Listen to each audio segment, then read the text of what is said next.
મજાની ઇન્દ્રિયો. આ વિશ્વમાં વિવિધ પ્રકારના પ્રાણીઓ, પક્ષીઓ, જીવજંતુઓ છે. જેમ કે મનુષ્યની પાસે આંખો, કાન, નાક, સ્વાદ માટે જુદી જુદી ઇન્દ્રિયો હોય છે. તેવી જ રીતે આ પ્રાણીઓ પાસે પણ ઇન્દ્રિયો હોય છે. આ પ્રાણીઓ અને પક્ષીઓની ઇન્દ્રિયો માણસ કરતાં વધુ તીવ્ર હોય છે. આ વિડીયોમાં આપણે આ વિશેષ ઇન્દ્રિયો વિશે જાણવાનો પ્રયત્ન કરીશું. આપણે શીખીશું કે કેવી રીતે પ્રાણીઓની ઇન્દ્રિયો તેમની પ્રકૃતિ અને અન્ય જીવજંતુઓની સાથે રહેવા માટે મદદ કરે છે. આ વાર્તાના ઉદ્દેશો છે: 1. પ્રાણીઓની ઇન્દ્રિયો વિશે જાણવું. 2. એ સમજવું કે પ્રાણીઓની ઇન્દ્રિયો મનુષ્ય કરતાં તીવ્ર હોય છે. બાળકો, ઉનાળાની રજાઓ શરૂ થઈ રહી છે. તમે બધા ખૂબ આનંદ કરજો. હું તમને બધાને એક રસપ્રદ ગૃહકાર્ય આપી રહ્યો છું. સાહેબ, એ શું છે? તમારે વિવિધ પ્રાણીઓ, પક્ષીઓ, જીવજંતુઓની ઇન્દ્રિયો વિશેની માહિતી એકત્રિત કરવાની રહેશે. આ સાંભળીને બાળકો ખૂબ જ ઉત્સાહિત થઈ ગયા. હું તો ખિસકોલી જોઈશ. હું તો ગાયનું નિરીક્ષણ કરીશ, કારણ કે એ તો મારા ઘરમાં જ છે. હું તો જંગલી પ્રાણીઓ જોવા માંગુ છું. પપ્પાને કહીશ નજીક આવેલ જંગલમાં લઈ જાય. હું તો વિચારીને બહુ ઉત્સાહિત થઈ રહ્યો છું. મીનુ અને ભોલુ મુખ્ય શિક્ષક દ્વારા આપવામાં આવેલ ગૃહ કાર્ય વિશે ઉત્સાહિત થઈને વાતચીત કરતા ઘર તરફ નીકળી પડે છે.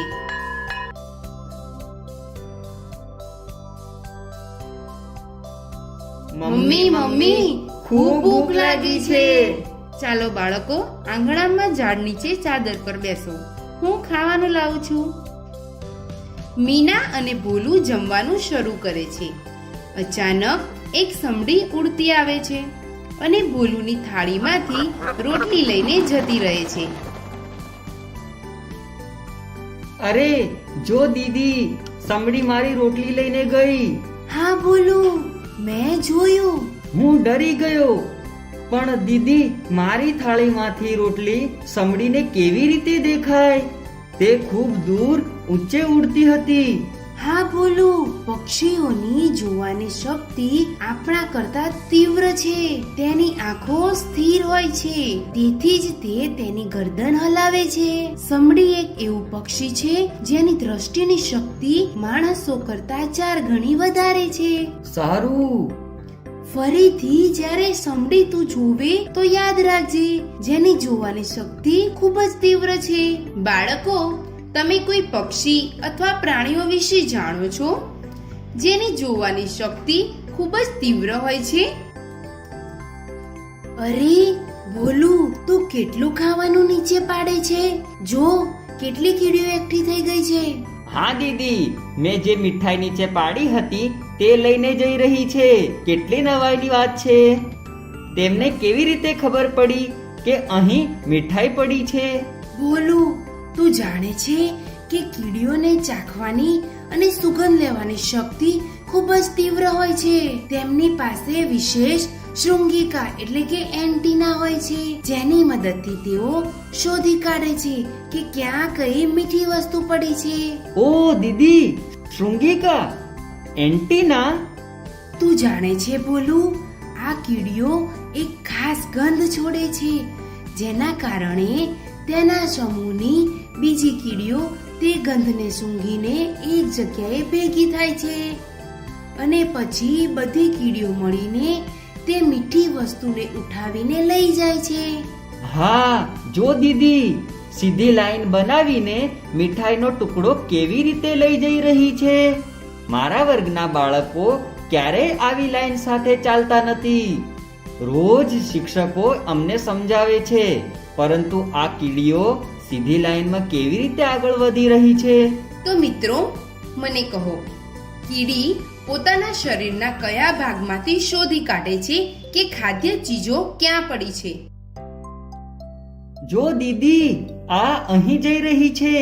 હા ભોલુ, તે અહીં આ ખાવાની ચીજો સુરક્ષિત રીતે ભેગી કરે છે ને મહેનતુ? હા દીદી, નાની પણ બહુ હોશિયાર. મીના અને ભોલુ તેમના ઘરની નજીક રહેતા કૂતરા રાજાની સારી સંભાળ રાખે છે. રાજા અચાનક જોરથી ભસવા લાગે છે.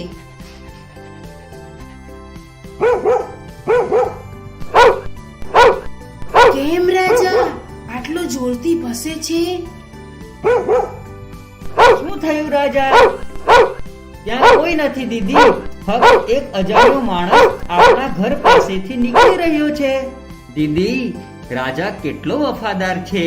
તે હંમેશા આપણી સાથે રહે છે, આપણું રક્ષણ કરે છે, દરેક અવાજ પર ભસીને આપણને ચેતવણી આપે છે અને રાત્રિના ચોકીદાર કાકાને પણ મદદ કરે છે.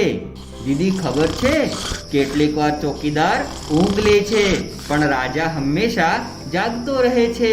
હા ભોલુ, રાજા આપણને ખૂબ મદદ કરે છે. દીદી, જો કોઈ અજાણ્યો માણસ કે પ્રાણી આપણા ઘરની નજીક આવે તો રાજાને ખબર કેવી રીતે પડે છે? ભોલુ, કૂતરાઓમાં સૂંઘવાની શક્તિ ખૂબ હોય છે. તેઓ દરેક સુગંધને દૂરથી ઓળખે છે અને આ કારણોસર કૂતરાઓ તેમની સૂંઘવાની શક્તિને કારણે ખૂબ હોશિયાર માનવામાં આવે છે. ઠીક છે દીદી, એટલે જ રાજા એવા લોકો પર ભસતો હોય છે જેને તે જાણતો જ નથી. કૂતરાઓને દરેક વસ્તુની ગંધ યાદ રહે છે.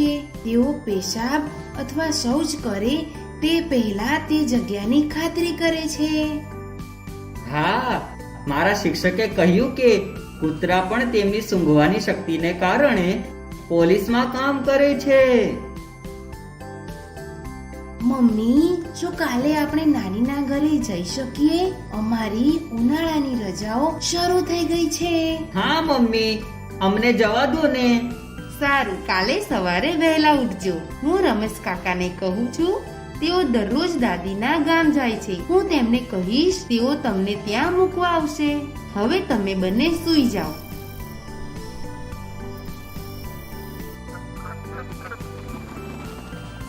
મિત્રો, આપણી યાત્રા હજી પૂરી નથી થઈ.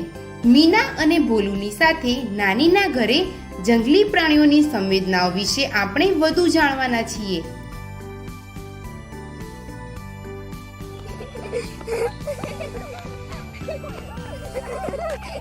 તે હવે પછીના વિડીયોમાં જોઈશું. ત્યાં સુધી તમે હજી વધુ જીવજંતુઓની ઇન્દ્રિયોની માહિતી એકત્રિત કરજો. આભાર.